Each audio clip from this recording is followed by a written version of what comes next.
Okay? It's sort of the reason why you're doing the induction, the motive. Okay?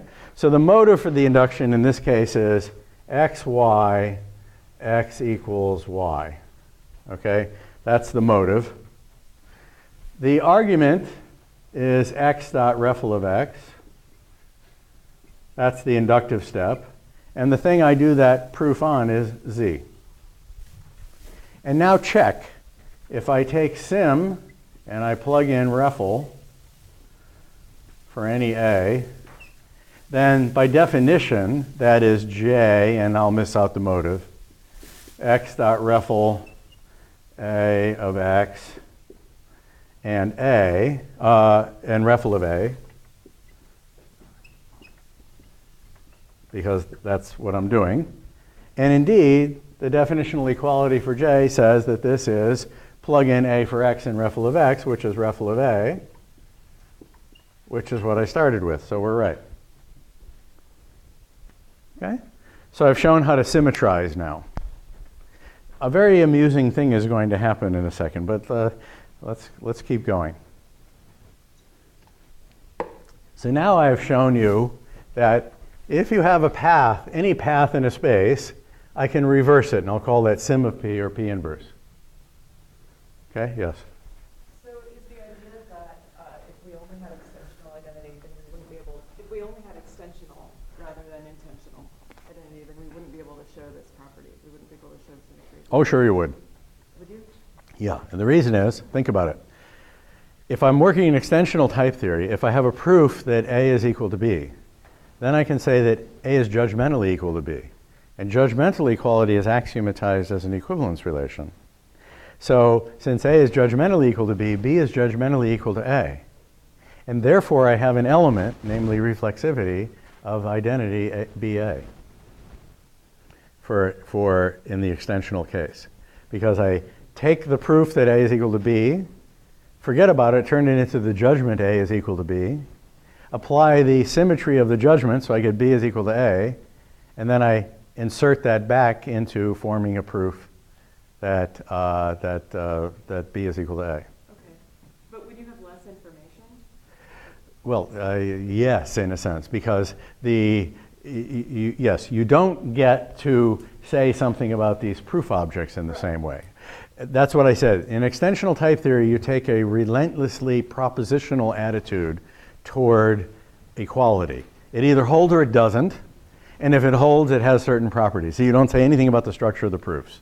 The structure of the proofs is obliterated. So in this way, extensional type theory looks like conventional math, except that it's constructive.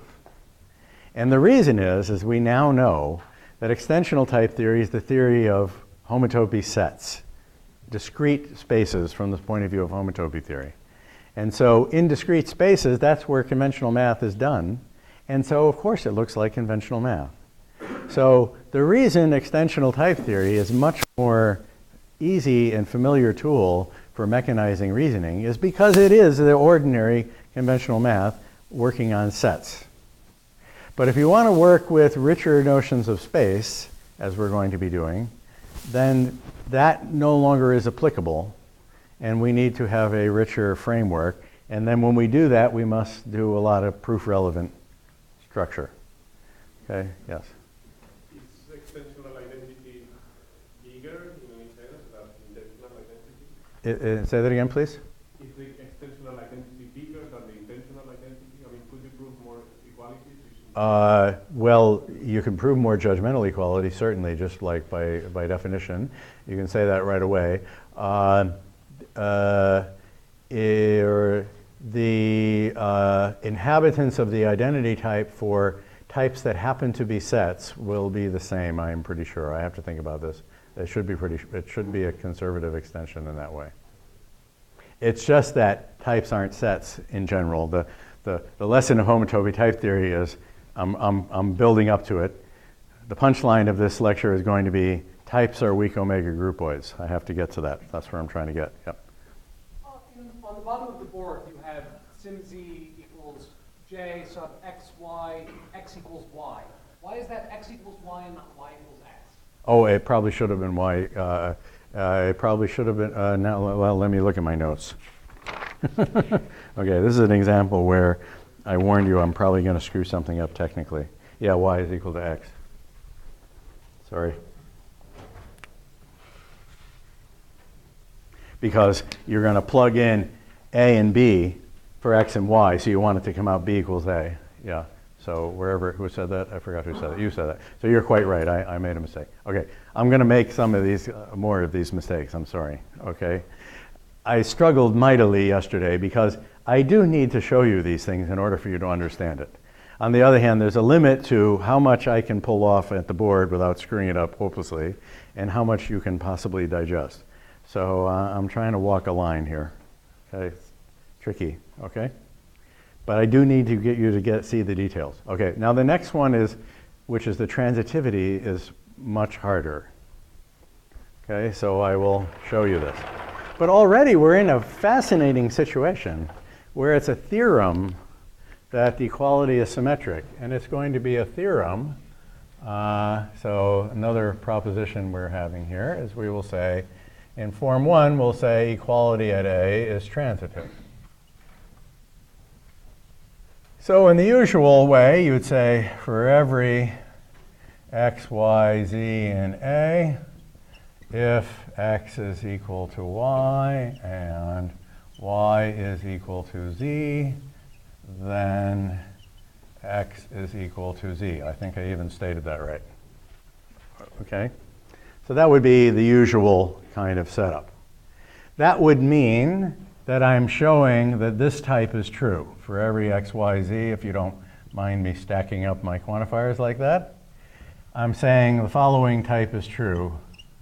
X equals ya, y equals z, x equals z. And I'm saying this is true. That is, it has an inhabitant. Okay, so what I really mean is, if you give me, let me be like a little, let me write it out, x, y, z in A, and you give me a proof u that x is equal to y, and a proof v that y is equal to z, I hope I did this right, then there's going to be a proof called transitivity, uv, which is going to be a proof that x is equal to z, and it will have the property, at the very least, that if I take transitivity of reflexivity and reflexivity, that's reflexivity. So transitivity, this trans, which I'm going to define, this will be defined via J. So it's going to be defined. Okay, we're going to define that. This is the nicest way, like this is the most informative way to express transitivity of equality, at least that I know of, right? It not only tells us if there exists various proofs, then there exists some other proof. That's a bit flabby, okay? It tells me, no. I can compute for you as a program. If you give me a proof of this and a proof of that, I'm going to crank out a proof of that. Okay? I'm going to tell you what that concatenation really is. Okay. So the picture that we have over here is, I'm saying if you have P, Q, it's often written P dot Q. So in this notation, the notation here will often be U dot V, and sometimes it's written V composed with U. And that's unfortunate in a way because for the exact same reason that writing identity for the null path is a little unfortunate because it confuses it with a function. This sort of confuses them with functions. It makes it look like V and U are functions and you're composing them, okay?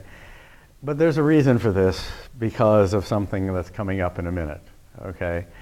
It's actually well justified, but we'll tend to look at it more like a data structure, and this is just concatenation of paths. Yes? Well, some people do that. So in the Homotobi type theory book, we did It's written like that, dot. Okay? I'm trying to stick to that. Okay?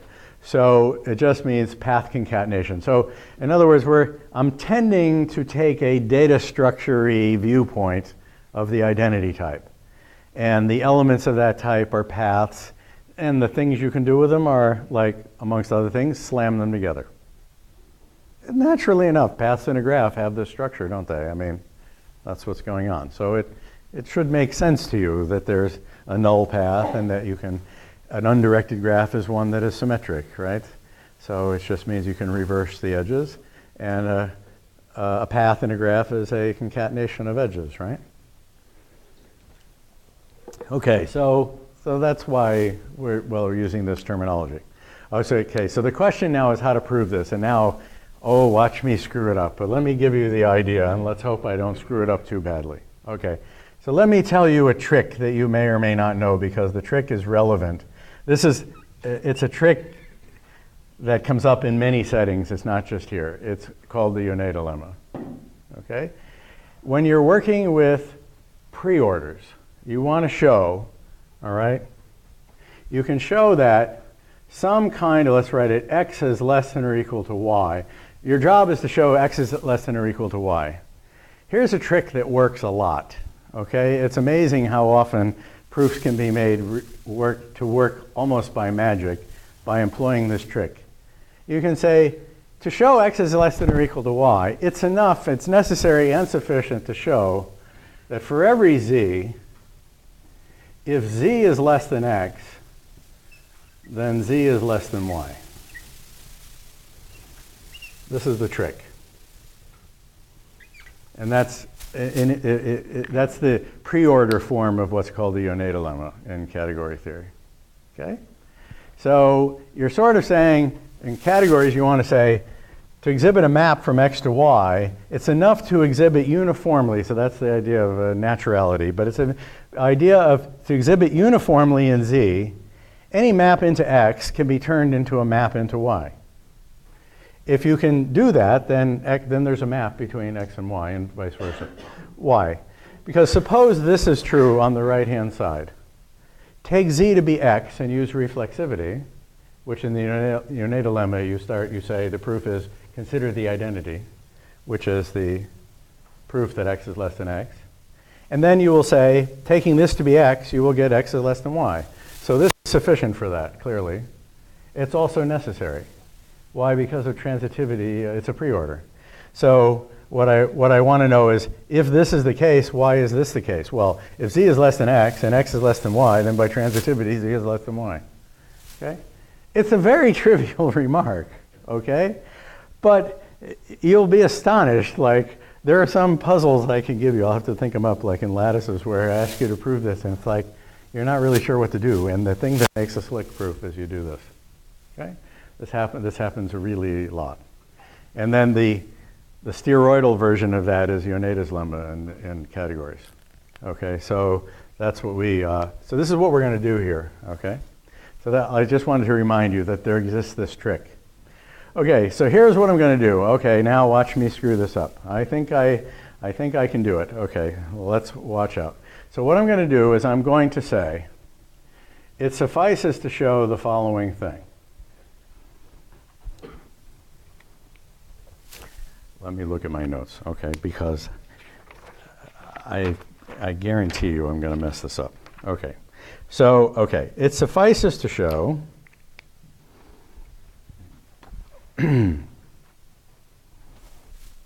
that given, well, we have our x and y,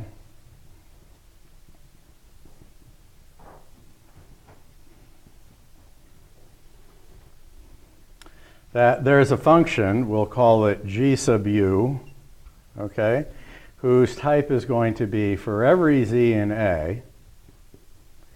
What I'm going to do is I'm going to say everything that y is equal to, x is equal to. So I hope I get this right.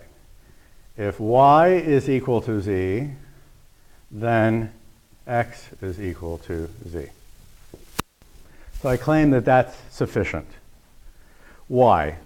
Because if I have that, I can define trans Todd will no doubt notice I'm probably going to make a mistake, and he'll tell me what my mistake is. But I believe that I'm going to take GU and apply that to, so I'm going to have to pick a z and a proof that y is equal to z. Well, my second hypothesis, v, okay, is a proof that y is equal to z. And that's what I'm going to need. So I'll pick my z to be z, so to say, and I will pick the proof to be v. And if I didn't mess it up, that will be a proof that x is equal to z. Todd, did I do that right? Okay. Is that right? All right, good. So far, I haven't screwed it up. The problem is there's ways to get discombobulated, and I managed to find every one of them, okay, when you do this. You have to, it's really based on this trick, okay? So the trick is, if I want to show x is equal to z, that's what I'm doing here. It's enough to show, right, if y is equal to z, then x is equal to z. That's what I want to do, okay? So that's the idea. So the problem is I have to define GU. Okay, so do we agree? So I have to define GU. Do you agree with me? So if I define GU, then transitivity is this, okay? It will turn out by the way in which I define GU, GU will be defined by induction on U, will be path induction on U. And when I define it, it will turn out that, we will see, I haven't proved this yet, but it will turn out that GU is going to be essentially the identity map, the identity function. So we're gonna find out that GUZ of V is going to be equal to REFL. GREFL, that's what I want to say, excuse me. GREFL on REFL will be definitionally equal to REFL. And in fact, if I'm not mistaken, I can even show for any V, GREFL will be on V will be V. I'm going to end up showing, I haven't shown that yet, but that's what will turn out to be the case. Therefore, trans REFL will be REFL. Okay, so that's what this is going to be. This will turn out to be true as soon as I finish defining GU. Okay, so what do I want to do here? So I wrote it as G sub U to stress that the code for G depends on U. I'm going to exploit U. So what I'm going to do is I'm going to do a J. So GU, okay, will be a J. And it's going to have a certain motive, okay? But what it's going to do is it's going to be a J that runs on U. Okay? So that's what I'm going to do. All right. So now what I want is I'm reasoning from x equals y. That's what U is. So it's enough to assume that U is reflexivity and that this is x is equal to x. Okay? So what I'm going to need is, let me just write W. We're going to need a W. And the type of this is going to be pi z in A if W, I was going to write ID. Let me write it like this. You may not be able to read what I'm writing, so let me do it over here. The type of this will be for every z in A, if W is equal to z, then W is equal to z. Because my motive is going to be xy pi z in A, y equals z, arrow x equals z. That's the motive. So if I need to prove the motive for W and W, then it means I'm going to prove pi z in A, y equals W, W equals z, arrow W equals z, which is what I have here. Oh, but that's quite easy to do, right? Because what I can write here as a function of W, it's just lambda z, lambda, I don't know what, I'm running out of letters, R, okay, which is W equals z dot R. Take in z, take in a proof that W equals z, and return that proof because that's W equals z. And I'm done. Holy shit, I think I actually did that. Okay? This is the exact correct. I was sure I would mess this up. Okay. So now, just to check, because of the definition of J, if you plug in reflexivity here, the definitional equivalence of J says that it computes and plugs in the A that it's reflexivity at into here, okay, which will look like that, okay, and where the W appears, by the way, you might say, where did the W go? It's really in the type here. This is the type W equals Z, and then this whole thing is a type W equals Z. So that's where the W went, okay? And if you plug it in, then it'll just plug it in, and you will get this equation. Okay, this will work. Okay, that's the heart of the proof there. Now I want to say something. I'm running a little long, but I started a little late, which I apologize for. Let me finish up with a picture. Okay, so these two, yes, go ahead. So the thing in the right is the type of that lambda? Say again, please. The thing in the right, which is underlined, is the type of the lambda? Or yeah. This is a type. Type of that lambda. And this is the type of this lambda Z, lambda R, R. Lambda Z, lambda R, R. Now, here's the thing. There's more than one proof of transitivity. You can come up with another one. Here's the most, in some sense, the least clever, I don't know if I want to say that. Here's another way to do this. This is one way to do it, which uses the unit dilemma. There's another way to do this, is say, oh, no. We're going to do a double induction on U and V, and we're going to say it suffices to consider reflexivity for U and V. So it suffices to consider A, refl, and then show how to define how to define the transitivity for that. Do that as an exercise. You can do that. It's a different proof. There are a bunch of different proofs, okay, of transitivity. Okay, so that's the proof of transitivity, and I'm done. But I thought it would be cute to show you. It's so damn handy to know this trick. So if you know that trick, it'll come up over and over. You'll see. Okay? So I want you to know that trick. So that's why I threw that in there, just for the hell of it. Okay. All right, good. So at any rate, even if it's wrong, I fooled you, so that's good. I'm going to say, good, we'll consider that done. All right, and now it's really hard to do details at the board because it's hard to keep you with me and get everything across. Okay, so now we have this structure that I've described. Now comes an interesting thing.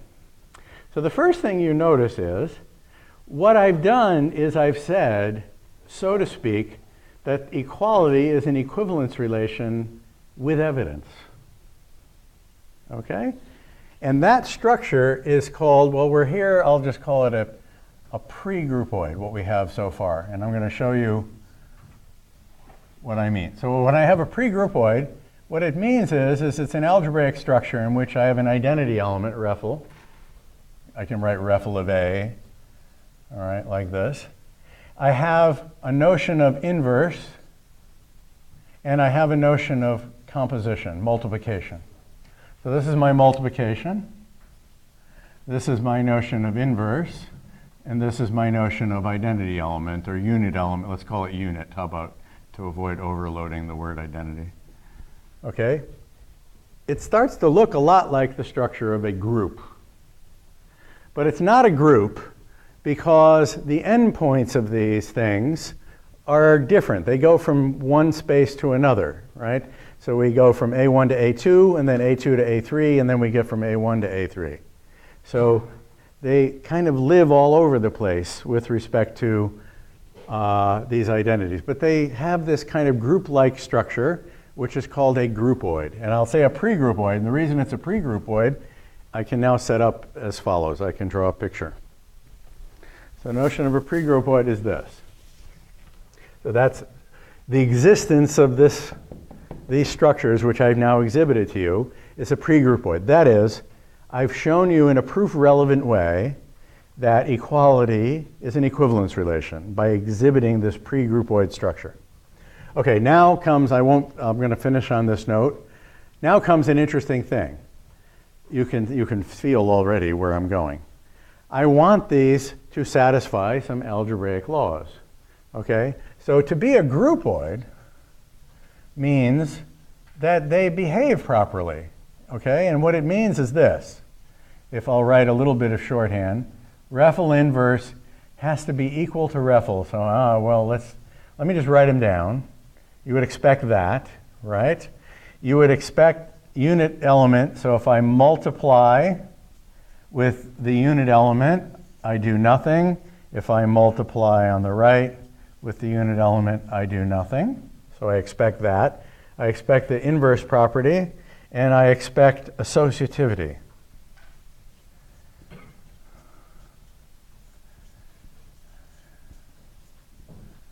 That would make it a groupoid, except that, what do I mean by equality? That's where the rub is. So informally, I'm going to say I have this structure, and now what I want to show is the groupoid properties hold. Well, what does it mean for those groupoid properties to hold? So, I missed something. I do need that, but what I really need, I missed one. I missed out something. Oh yeah, the one I missed out is P composed with P inverse is Reffel, and P inverse composed with P is Reffel. You have to fill in all the little A's and B's and stuff to make those all really correct, but that's the idea. So I need that. So let's focus on these last two because they're nice to diagram on the board. So let's expand. Let's look at this. Let's look at this picture. So I'll draw some pictures. Let me draw some pictures for you.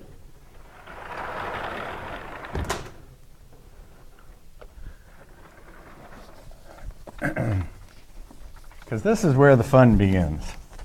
Okay, if that wasn't fun enough, now we're really going to hit the afterburners.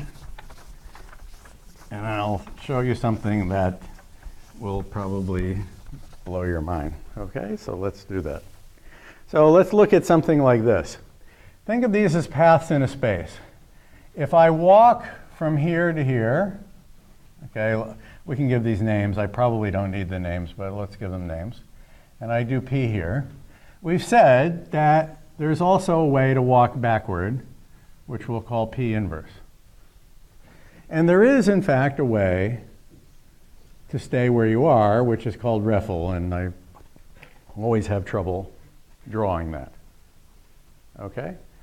So if I walk over here and walk over here back, there is a real self loop here, which is P followed by P inverse. If I take this guy and come back, I've made a loop at A. Let's just call that A. We'll call that B, but I don't think I need the name. So this is Reffel at A, the one that doesn't go anywhere. And this is some big loop. Okay? And the question that I'm asking is, what is the relationship between going out and back, there and back again, and never going anywhere at all? Right? That is the idea. Well, now we hit the afterburners. Okay, where do these equations take place? So let's look. What is the type? So let's write it out with the types. P, well, let's write them all out just to be like as explicit as possible. A is in A, B is in A. That's our space we're in. I have a walk from A to B, and I have a walk or a path from B, that was P inverse, okay, from B back to A. Okay, that's the data I have. And I also have a walk Reffel, a path, which goes from A to A. Yes, so that's, I'm just charting, I'm just like summarizing everything that's in that picture, okay? And then because of composition, I have P followed by P inverse where is that? That is a path from A to A. Okay? So in the terminology, a path that goes from a point to itself is called a loop. So I have two loops. Obviously, it's called a loop, right? Here's a loop, well, sorry, the null loop, the one you can't see, and a big fat loop.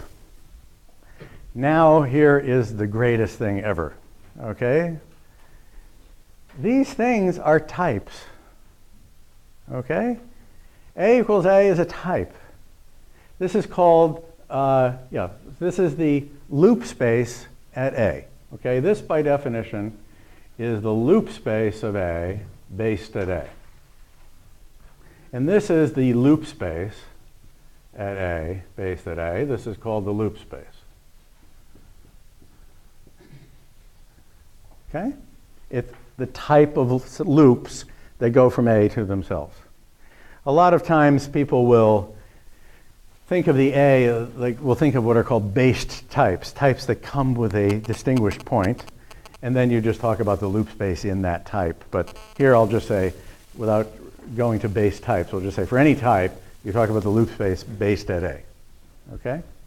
So that's where we're going on. So this is the loop space of A based at A. That's officially, that's the full definition of what that is. Those are types. Yes?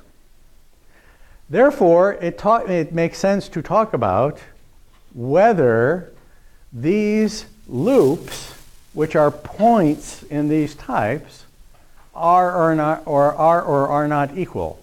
That is there a path between them? So we're now going to talk about, is it or is it not the case that this loop is equal to this loop in the loop space, which is A equals A in A.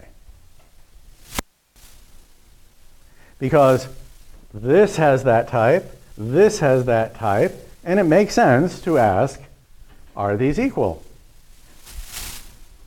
Okay, I would like to know that if I go out and back, yes? You write A equals A colon omega N. No. This type is that. That's the notation for this type. Oh yeah, I got equal signs all over the place. So this notation, this is notation for that type. That's what I meant. Yeah. Sorry about that. Yeah, you get carried away with those equal signs. I'm sorry. Okay. All right. So the point is this. So what are we doing? What we're doing is we're saying, look, we started out with the type A.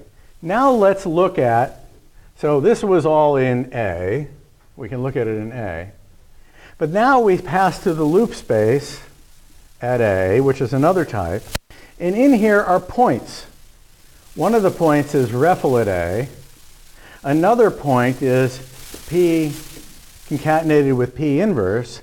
And what we're asking is there a path between them? Or pictorially, what I have is, let's see, what is a good way for me to draw this?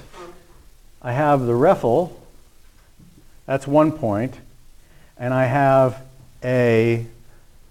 another loop, P dot P inverse, and I'm asking, is there a way to deform this loop into that loop, or this loop into that loop? Is there a path between them that connects them up? Okay? More generally, we're interested in questions where not just about the loop, but if I have a path P and I have a path Q between some A and B. In our case, we have A, and it gets a little hard to visualize. Here, it's a little easier to draw a picture. To ask whether P and Q are equal is to ask whether this cell can be filled. Is there a proof term, let's call it alpha, which relates them?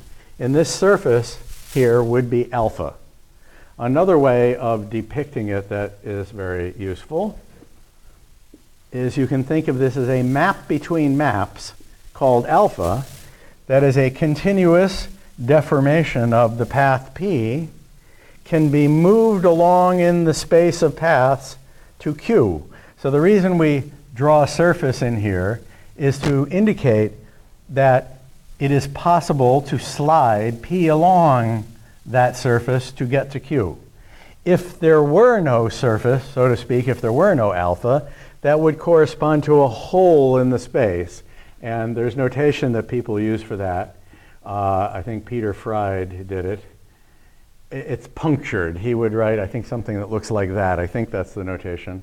Something close to that. Sometimes people will try to indicate positively that there isn't something there, okay, just to help you, okay? So if it's punctured, if there is nothing in there, then you cannot do that deformation. And those are then therefore different paths. But the claim is there is such. In this particular case, there is such an alpha. So there will be witnesses to all of these. There will be paths between path between path, okay, that make those equations come true, in which case we have a groupoid up to what is called higher homotopy, because there's an interesting thing that is going on here. Because this idea of the deformation between P and Q is called a path homotopy. The idea that I can transform or slide P into Q is a homotopy of paths. Okay, that's the terminology. The idea is called a homotopy of paths, or a path homotopy. Okay, that's what alpha is in this particular case. Okay, so the idea is that the groupoid laws hold up to higher homotopy. That is, there exists witnesses, deformations, that tell you how to go from P to Q. That's a homotopy. And there are homotopies for all of these.